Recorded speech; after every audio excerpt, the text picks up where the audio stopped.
Apa di antara fungsi yang paling utama? Hudal linnas. Ya, dari Al-Quran itu ada bimbingan kehidupan, pedoman kehidupan. Ya, jadi kita jangan batasi kepada satu petunjuk yang khusus sifatnya. Ya, hudan di sini seperti pernah sering saya sampaikan bahkan dalam kajian tafsir, lebih kepada pedoman hidup. Artinya tahap-tahap kehidupan kita semenjak kita diberikan oleh Allah kesempatan untuk hidup, saat roh mulai ditiupkan, saat kemudian terlahir, sampai tumbuh, berkembang, dewasa, berkeluarga, sampai berketurunan, selanjutnya sampai dengan wafat, sampai bahkan diterangkan kembali kepada Allah. Ya, sepanjang kita punya kehidupan, maka pedomannya ada dalam Al-Quran, petunjuknya ada dalam Al-Quran. Jadi Al-Quran bukan membatasi aktivitas kita pada persoalan-persoalan hubungan dengan Allah dalam konteks ibadah ritual saja, tapi ada persoalan-persoalan yang dibahas tentang persoalan sosial misalnya, tentang bagaimana berinteraksi dengan manusia pada umumnya, tentang bagaimana kita beraktivitas di bumi. Ya, itu banyak sekali kita dapatkan.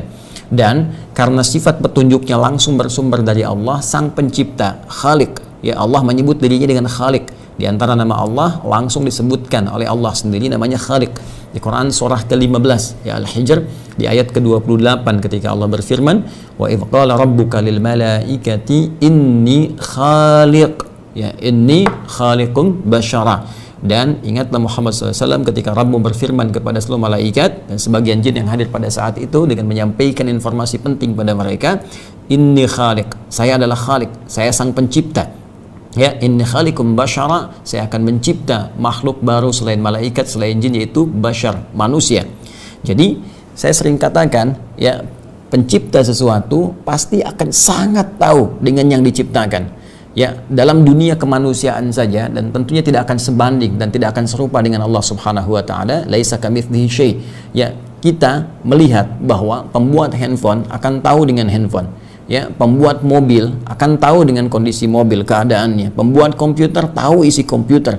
Jadi ketika Anda mengalami misalnya kerusakan di komputer, bukankah Anda akan pergi ke tukang servis komputer? Ketika Anda punya persoalan dengan mobil, Anda pergi ke bengkel, kan?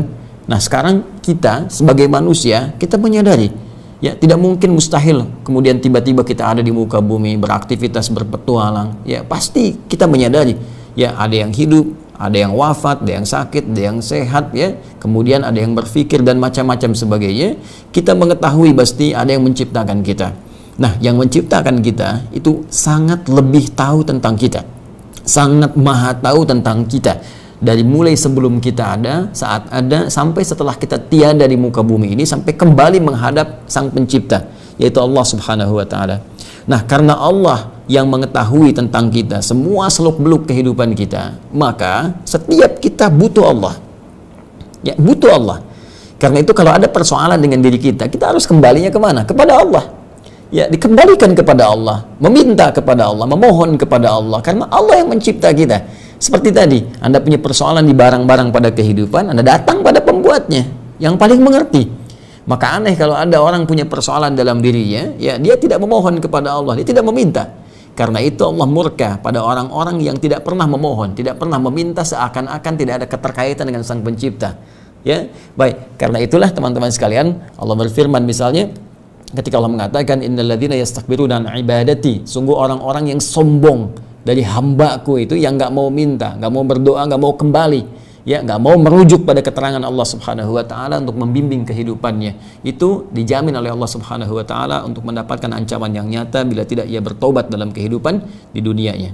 Nah, kita kembali, karena kita sepakat bahwa Allah yang mengetahui tentang kita, tentang jalan hidup kita, maka tidak ada pilihan lain kecuali hanya satu saja. Kita harus merujuk pada bimbingan, keterangan-keterangan firman-firman Allah Subhanahu wa taala.